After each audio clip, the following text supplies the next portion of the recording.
Hello everyone. आज के इस लेक्चर में हम स्टार्ट करने वाले हैं रियल एनालिसिस का यूनिट फर्स्ट, जो कि है द रियल नंबर्स। अब ये जो चैप्टर है ये हमारी BSc mathematics point of view से बहुत ही ज़्यादा इम्पोर्टेंट है। तो स्टार्ट करते हैं। तो हम स्टार्ट करेंगे अलजेब्राइक प्रॉपर्टीज से।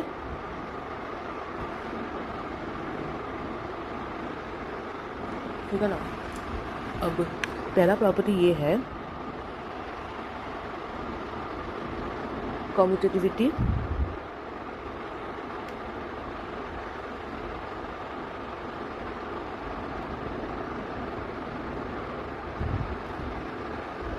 In addition.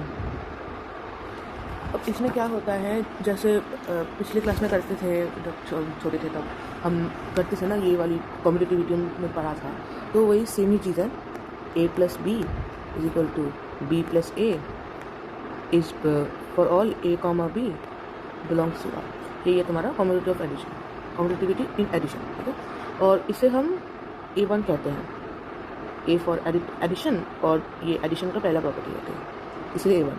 फिर सेकेंड प्रॉपर्टी है एसोसिएटिविटी इन एडिशन।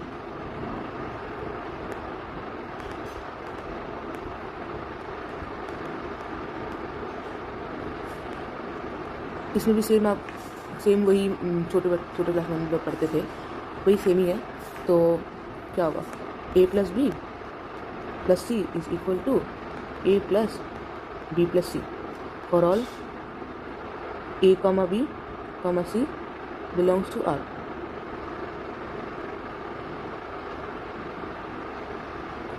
इसे हम A2 कहते हैं। फिर नेक्स्ट तीसरा है आपका ज़ीरो एलिमेंट का एग्जिस्ट करना। मतलब बेसिकली ज़ीरो एलिमेंट का मतलब है आपका ज़ीरो। हम यहाँ पे ज़ीरो बोल रहे हैं, बट कई कबार किसी बुक्स में ना, इस जो ज़ीरो एलिमेंट है इसे हम ई से डिनोट करते हैं, ई या फिर ई से डिनोट करते हैं। और ये ई जो है ये कुछ भी हो सकता है, मतलब ज़ीरो भी हो सकता है, 1 भी हो सकता है, वो हम बाद में देखेंगे। अभी फ़िलहाल के लिए किसी बुक में जो ज़ीरो एलिमेंट है वो हम ई से डिनोट करते हैं, या फिर ज़ीरो से भी डिनोट कर सकते हैं। तो फॉर सिंप्लिसिटी हम ज़ीरो से डिनोट करते हैं। So next property is existence of zero element.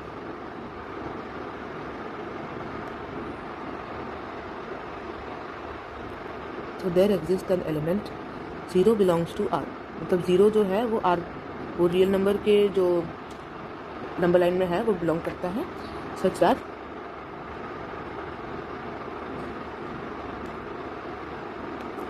Zero plus a is equal to a and a plus zero is equal to a for all a belongs to r. तो ये तुम्हारा A3 हो गया। Next property है inverse का exist करना, existence of inverse, या additive inverse कह सकते हो।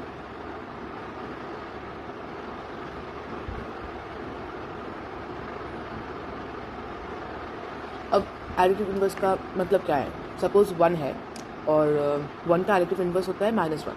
हम ये इसलिए बोल रहे हैं क्योंकि अगर हम 1 प्लस करते हैं -1 से हमें 0 मिलता है। तो जो भी नंबर हम ले, एक नंबर से हम जो भी नंबर हम ले, और वो नंबर जो है किसी और नंबर से हम ऐड करें और उससे हमें 0 मिल जाए, तो वो जो दूसरा नंबर है, वो जो हमने लिया, वो तुम्हारा एडिटिव इन्वर्स कहते हैं, या फिर वाइस वर्सा भी कह सकते हो। तो फिर हम लिखते हैं for each a belongs to r. अब ए तुम्हारा कोई भी नंबर हो सकता है रियल नंबर में। तो सपोज A1 है, तो there exist an element -a in r. अब हमने सब 1 को हमने a ले लिया, तो फिर -a क्या हो जाएगा, -1,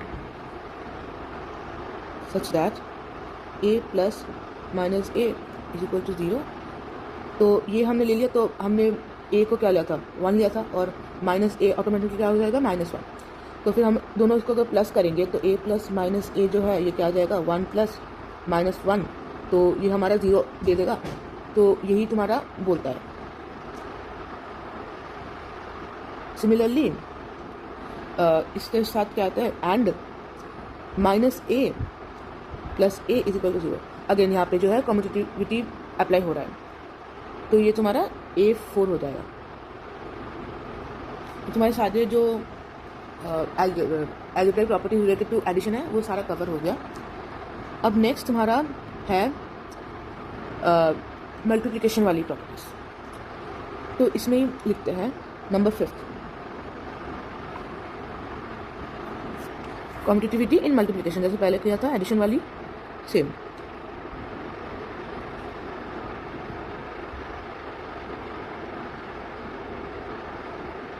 तो इसमें भी एक नंबर अगर दूसरे नंबर से मल्टीप्लाई करता है, तो अगर सपोज a इंटू बी है तो वो इक्वल टू हो जाएगा b इंटू ए। ठीक है, तो सेम वही है।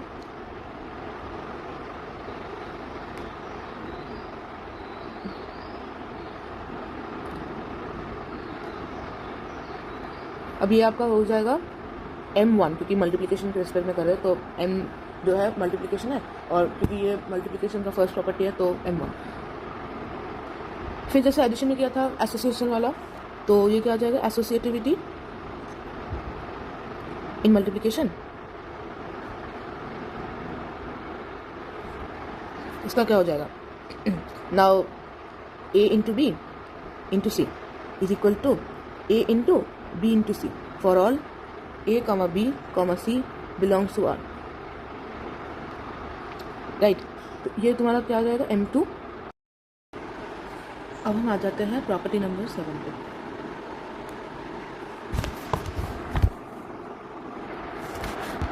That is existence of unit element.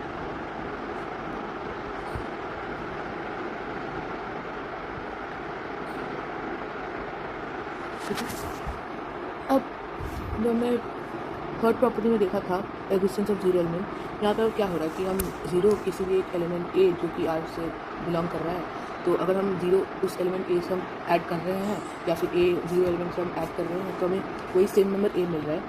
तो सिमिलरली इस प्रकार से हम इस प्रॉब्लम नंबर 7 से हम ये कह सकते हैं कि यूनिट एलिमेंट जो है वो क्या है, यूनिट का मतलब ही होता है 1। तो अगर हम 1 किसी भी एक एलिमेंट, सपोज ए ही मान लो, अगर हम उससे मल्टीप्लाई करें 1 से, तो हमें क्या मिलेगा, ए मिलेगा। तो वही ये प्रॉपर्टी कह रही है, तो हम प्रॉपर्ली लिख लेते हैं, there exists an element 1 belongs to R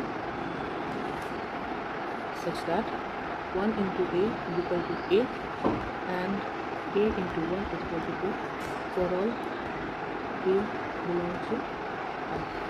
ये आपका M3 होगा। नेक्स्टली नेक्स्ट ये चीज़ है कि आगे हम पढ़ेंगे कि जो 1 और 0, मैंने आपको इससे भी पहले बताया था कि हम इसे ग्रुप करके ई कहते हैं। तो अगर मान लो कि ए इंटू ई दे रखा है, तो ये जो इंटू का साइन है ना, ये ज़रूरी नहीं है कि मल्टीप्लिकेशन ही हो, ये एडिशन भी हो सकता है। सो अगर ये बोला जाए कि a plus e is equal to e plus a, तो हमें ये ई क्या आ जाएगा, ई 0 आ जाएगा, है ना। अगर ये दे दिया जाए ए इंटू, अब मैं ये इंटू बोल रही हूँ, not addition, a into e is equal to e into a is equal to a, तो इसमें ई क्या आ जाएगा, ई 1 आ जाएगा आपका। तो यही चीज़ है कि किसी किसी बुक्स में जो ई है, इसे ये ई जो है इसे आइडेंटिटी एलिमेंट कहता है। ठीक है, बस हम सिंप्लिसिटी के लिए हम 0 और 1 ले रहे हैं। अब ये जो ई है ना, ये डिफरेंट ग्रुप्स के लिए डिफरेंट हो जाता है, और ग्रुप्स के बारे में हम बाद में डिस्कस करेंगे। तो इस केस में 0 और 1 आइडेंटिटी एलिमेंट है। दूसरे ग्रुप्स में दूसरा आइडेंटिटी एलिमेंट हो सकता है। आइडेंटिटी एलिमेंट ऐसा नहीं है कि 0 और 1 ही है, दूसरे भी हो सकते हैं। नेक्स्ट आ जाते हैं 8th प्रॉपर्टी। 8th प्रॉपर्टी ये कहते हैं कि एग्जिस्टेंस ऑफ इनवर्स, फिर से एग्जिस्टेंस ऑफ मल्टीप्लिकेशन इनवर्स या फिर एग्जिस्टेंस ऑफ रेसिप्रोकल्स। तो एग्जिस्टेंस ऑफ मल्टीप्लिकेटिव इनवर्स। तो हमने प्रॉपर्टी 4 में क्या करा था कि एक किसी हमने एलिमेंट ले लिया, उसका माइनस से हमने मल्टीप्लाई किया, तो वो हमें 0 दे रहा है ना। तो सिमिलरली किसी एक जो नंबर है वो आर में एग्जिस्ट करता है, तो उससे अगर हम वो किसी एक नंबर से मल्टीप्लाई करें तो हमें वो आइडेंटिटी एलिमेंट देगा। तो मेरा कहने का मतलब ये है कि कोई तो एक नंबर होगा ई, या फिर कोई भी एक बी ही मान लो, है ना, कोई एक नंबर बी है, अगर हम ए से मल्टीप्लाई करें तो ये हमें 1 दे रहा है, तो ये बी नंबर होगा क्या, तो यही तुम्हारा मल्टीप्लिकेटिव इन्वर्स है, यही तुम्हारा मल्टीप्लिकेटिव इन्वर्स है, ये तुम्हारा मल्टीप्लिकेटिव इन्वर्स है। बेसिकली ये कह रहा है कि एग्जिस्टेंस ऑफ मल्टीप्लिकेटिव इन्वर्स। तो इसे अच्छे से लिख लेते हैं। बेसिकली जो इन्वर्स है वो तुम्हें ये देता है कि ज़ीरो एलिमेंट या फिर unit element, basically identity element exist कर रहा है या नहीं, वो तुम्हें ये दिखाता है एक्चुअली।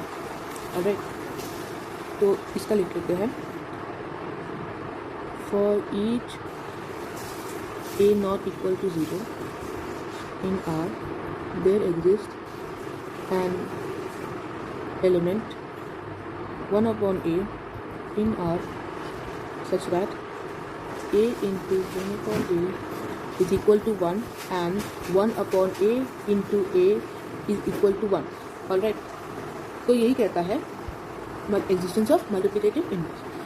नाउ ये हम देख लेते हैं एक बार। हमने b ले लिया 1 अपॉन ए, क्योंकि यही हमारा था a into b is equal to 1, b ले लिया 1 अपॉन ए, तो a इंटू 1 अपॉन ए, तो हमें पता है कि a इंटू 1 अपॉन ए 1 होता है, तो this satisfies this property. Okay,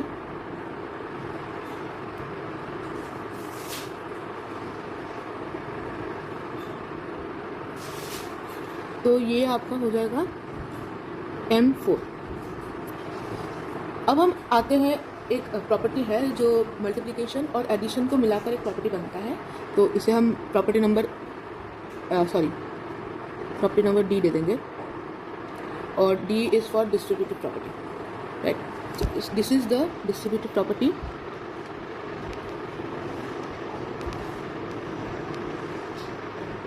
this is the distributive property of multiplication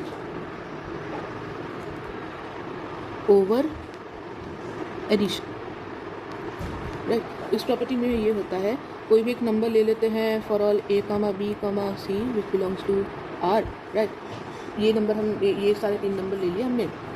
अब a into b plus c is equal to a into b plus a into c, ये तुम्हारा एक हो जाएगा, and b plus c into a is equal to b into a plus c into a, right.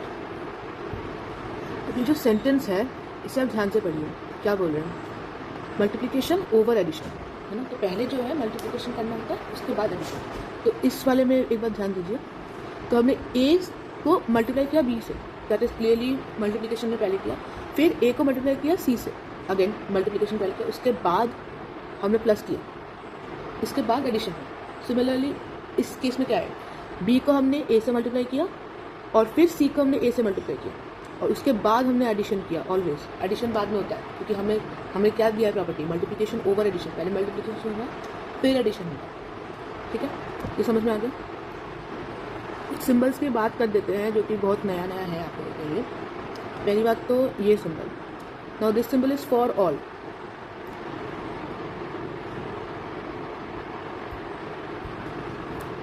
Now this symbol is for all property, मतलब सबके लिए। This is belongs to, और and this उल्टा ई जैसे, मतलब तुम लोग देख ही सकते हो, ये है there exist।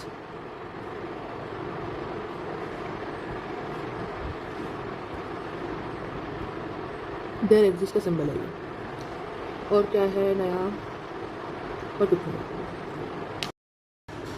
नेक्स्ट लेक्चर में हम कुछ थ्योरम्स करेंगे इसी के जो हमने किया है एल्जेब्रिक प्रॉपर्टीज के, इसके रेस्पेक्ट में हम कुछ थ्योरम्स करेंगे, और उसके बाद हम रैशनल इरेशनल पे आ जाएंगे, और I try to cover up all the properties of r. Alright, so up to now thank you for watching.